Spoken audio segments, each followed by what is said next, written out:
अच्छा, अब एक और रिलेटिविटी में हमारे पास एक ट्रांसफॉर्मेशन है और इसको हम कहते हैं द गैलीलियन ट्रांसफॉर्मेशन।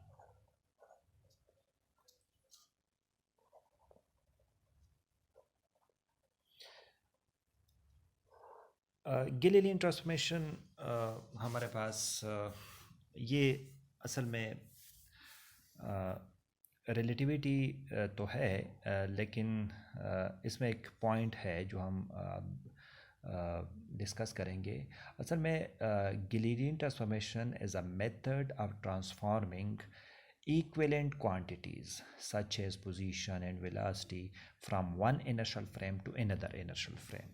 तो इसमें गैलीलियन ट्रांसफॉर्मेशन में अगर आपके पास एक फ्रेम में कोऑर्डिनेट्स अगर क्वांटिटी है, वेल नोन है, आपको पता है, तो दूसरे के आप इस फाइंड कर सकते हैं, दूसरे कोऑर्डिनेट में इसको ट्रांसफॉर्म कर सकते हैं।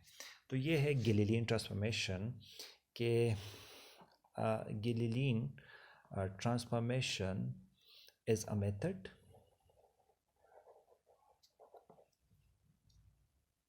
of transforming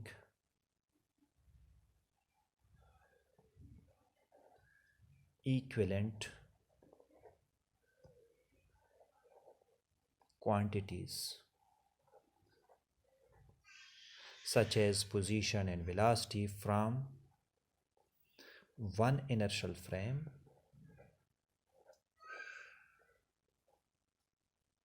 to another। तो ये पॉइंट बहुत इम्पॉर्टेंट है। इसको हम इस तरह ले लें कि फॉर एग्ज़ाम्पल हमारे पास एक फ्रेम है, इसमें एक ऑब्ज़र्वर है, एस फ्रेम है, इसके कोऑर्डिनेट एक्स वाई एंड जी है, ये रेस्ट पे है।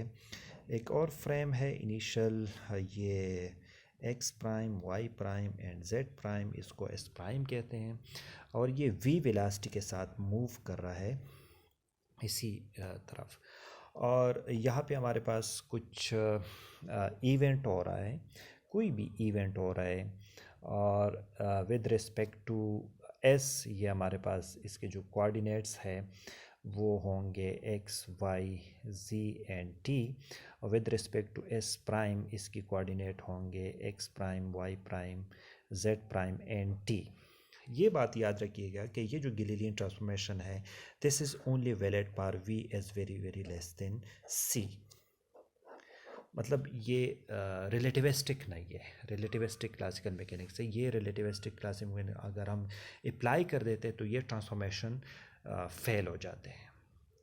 अच्छा, तो अकॉर्डिंग टू दिस ट्रांसफॉर्मेशन अगर हम ये देखें कि इसमें जो कोऑर्डिनेट्स है, ये कोऑर्डिनेट्स इसमें कैसे कन्वर्ट कर लें, ठीक है। तो इसको अगर आप गौर से देख लें तो इसमें ये है कि हमारे पास यहाँ से जो डिस्टेंस है दोनों फ्रेम का, ये वी टी के बराबर है, मतलब डिस्टेंस है, S is equal to V T. V velocity से मूव कर रहा है, टाइम के साथ है, और यहाँ से जो डिस्टेंस है ये हम x कंसिडर कर लें, ठीक है, और यहाँ से जो डिस्टेंस है वो x प्राइम है।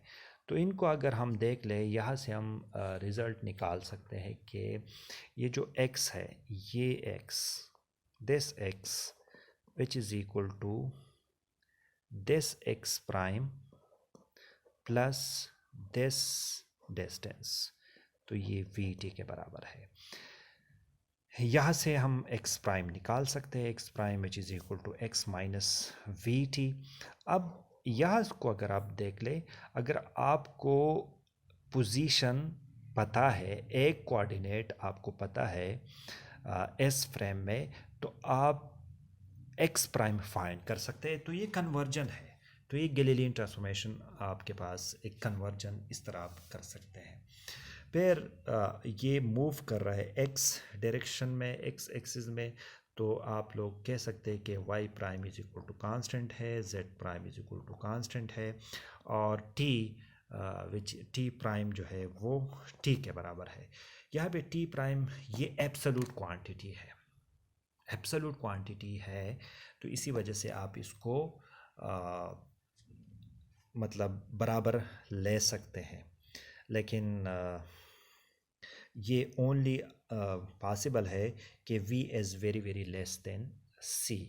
तो सबसे पहली बात यह है कि व्हाट इज़ गिलेलिन ट्रांसफॉर्मेशन। गिलेलिन ट्रांसफॉर्मेशन आपको ये बताता है कि आप किस तरह एक फ्रेम से दूसरे फ्रेम के जो कोऑर्डिनेट से किस तरह ट्रांसफॉर्म कर सकते हैं। This is only a Galilean transformation से आप कर सकते हैं। Galilean transformation only valid for जो जो ये मूव कर रहा है ये frame, this the speed of this is very very less than c, तो तभी वैलिड होगा। अगर ये स्पीड बढ़ जाती है, रिलेटिविस्टिक आ जाती है, तो फिर v as comparable to c आ जाता है, तो फिर ये जो गिलेलिन ट्रांसफॉर्मेशन है ये ट्रांसफॉर्मेशन आप लोग नहीं कर सकते। तो फिर ये जो ट्रांसफॉर्मेशन है फिर ये फेल हो जाती है।